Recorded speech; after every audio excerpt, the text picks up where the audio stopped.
And rolling, speed, action. Hi, my name is Moulton. Whenever you're ready. Ready. I didn't go to the moon. I went to the movies. In Amsterdam. It was a long, lonely trip. Working on my way on a freighter. They had good movies in Amsterdam. They weren't in English, but I didn't really care. As for my mother and brother, well, they were impossible to live with. So I didn't miss them, or so I thought. For something pursued me. It always came to me on the unawares. It just caught me by surprise. Sometimes it was just a swizzle stick in someone's vodka glass, or sometimes it would just be a jar of pig's feet. But then all of a sudden, my brother just touches my shoulder, and my mother she puts her hands around my neck, and everywhere I look, I'm reminded by them. I found myself thinking of my brother Lawrence, and his collection of glass, and my mother. I began to think about their story would maybe make a great novel, or even a play. My mother's hopes, my brother's dreams, pathos, humor, even tragedy. But then I lose interest. I really haven't the energy. So I leave them both dimly lit in my memory. For nowadays the world is lit by lightning, and when we get those colored lights going, it feels like I'm on LSD or some kind of drug. Or maybe it's just a trick of memory. Or a memory of some trick. Play with your cocktail stirs. Play with your cocktail stirs, Lawrence, and so long, and goodbye. Speed, action. My name is CR, and I'll be reading for the part of Loki. My name is Dylan Stock, and I'll be reading for the part of Bartleby.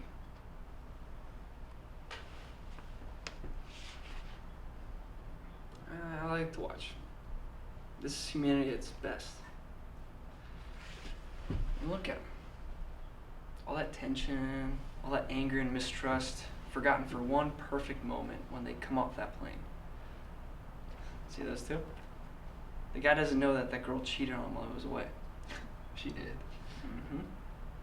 Twice.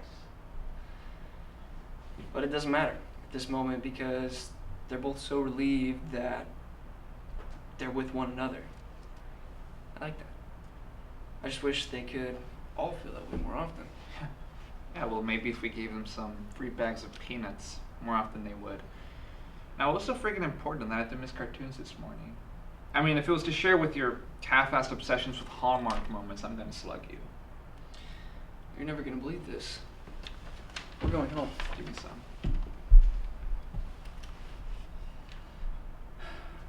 Look what somebody sent us in the mail.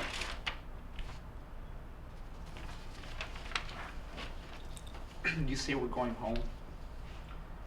Cardinal Glick cuts ribbon on Catholicism WOW campaign. Okay, and? Keep reading. Updating the church, television spots, papal consent, rededication. Okay, again, and? Yes. The rededication of St. Michael's Church on its 100th anniversary is the kickoff of a new campaign that seeks to bring the Catholic Church back into the mainstream.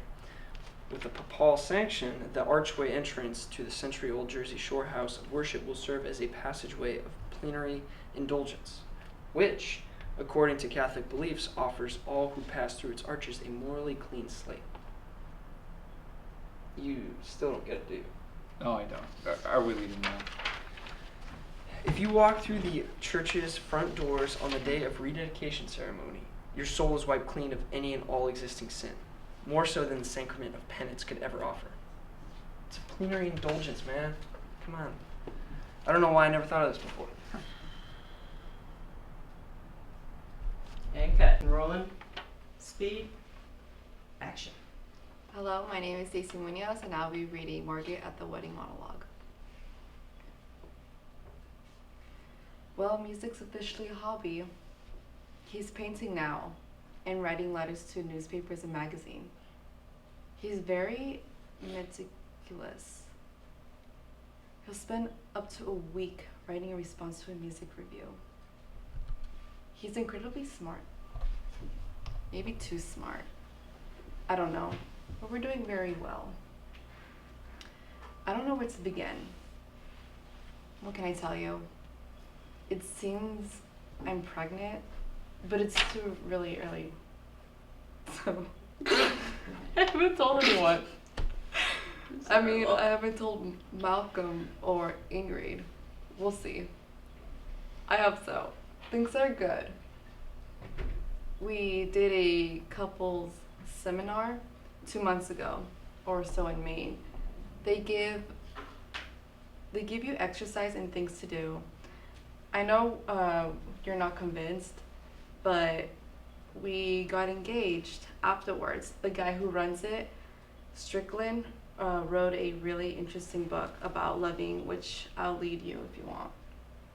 But only if you will read it, because I need it back. I made notes in the margins. Well, I'm going to lead it to you if you're not going to read it. No. That's terrible. And whenever you're ready, rolling speed, action. Hi, I'm Acero, and I will be doing Marcia's monologue from King of Comedy. I've got so much to tell you. I just don't know where to begin with. Are you okay? Good, good. Tell me if you're not, all right? I guess you're wondering why I do stuff like this. I mean, I think it's because I'm a Leo, but my shrink says because I'm pathologically rebellious and self-destructive. You don't think I'm self-destructive, do you? I knew you wouldn't. That's because you're the only person in this world who really understands me. I'm gonna love you like no one's ever loved you. Come rain, come shine, happy together, unhappy together. Won't it be fun? It was the second lead. I had never gotten a part in my life, and here I get the second lead. And what does Daddy say? Not, Marcia, that's wonderful. Not, oh, we're so proud of you. He starts lecturing me on how I should have tried out for Emily. Okay? Now do you understand? Jerry!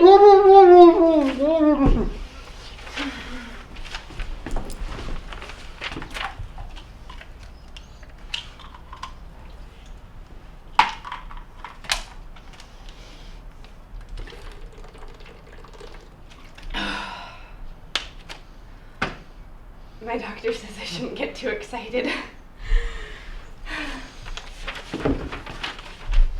Oh, you know, these are the best I've ever made them. Do you want some?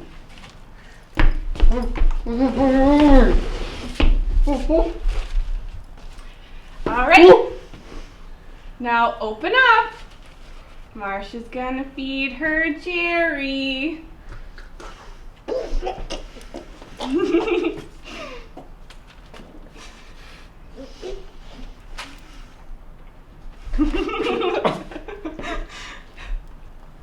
Good. And rolling speed, action. Hi, my name is Grace Bien, and I will be reading a monologue from Bachelor Girls by Wendy Wasserstein. What distinguishes the contestants in the WB, Worst Boyfriends Ever Olympics, is their ability to wreak emotional havoc. Where once there was calm, now there is constant tumult and turmoil. Today is Tuesday. That means he likes me. Tuesday is our good day, especially if I haven't seen him since Saturday. I wonder if I'll ever get him on Wednesday. I guess I ought to prepare.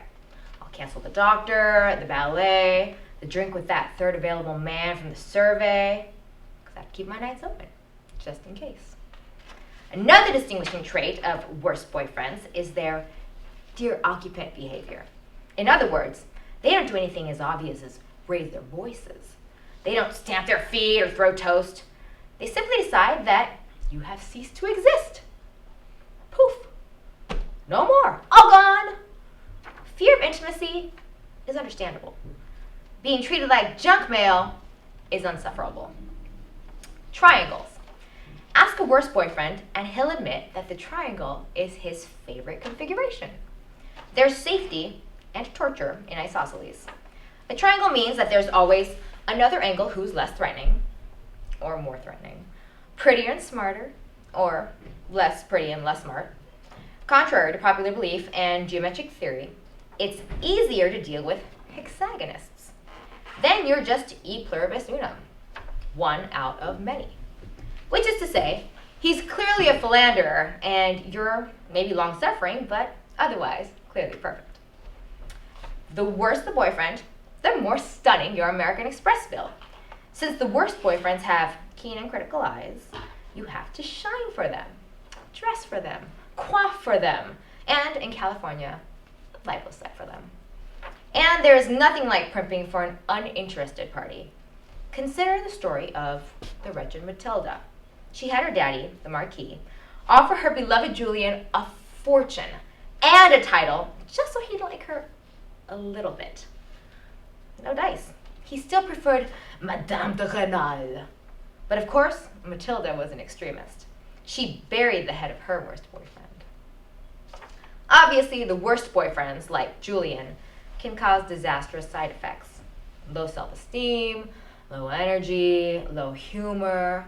In fact, low everything except calorie intake are standard symptoms of a WBE relationship. And it spirals. Oh God, will all my boyfriends be worse boyfriends?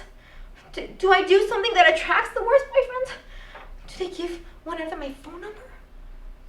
Finally, there's the ultimate self-recrimination. If I were really good, I wouldn't have a worst boyfriend. Forget it. The point is, it's not our fault. It's theirs. They've been this way for centuries. Worst boyfriends are not a new phenomenon. 6 healthy gals in a row all thought that they could change Henry VIII. And if you ever find yourself involved with a boyfriend you think couldn't be worse, just remember that some other bachelor girl once canceled the doctor, the ballet, and the date to sit home and wait for Klaus von Bülow to call. And whenever you're ready. Hi, I'm Tony Weeby. I'm gonna be shoot, what do I say here exactly? I'll be doing a monologue from True Romance. I'm Tony Weeby. I'll be doing a monologue from True Romance. Okay.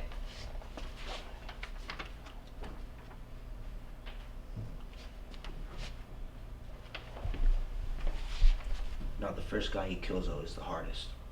I don't care if you're the Boston Strangler or Wyatt Earp. You can bet that the Texas boy Charles Whitman, the fellow who shot all the guys from that tower, I bet you green money the first little black dot that he took a bet on was the bitch of the bunch. No fooling the rest of the tough road to hoe now. The second one, while it ain't no Mardi Gras, ain't it as half as tough a road to hoe. You still feel something, but it's not as diluted as the first time around. Then you completely level off on the third one. The third one's not so easy. It's gone to the point now, I'll just do it to watch their expressions change. Well, looky here. I guess we reached journey's end. One less thing to worry about. Okay, Sugar Pop? We'll come to what we call the moment of truth. Kid, you got a lot of heart.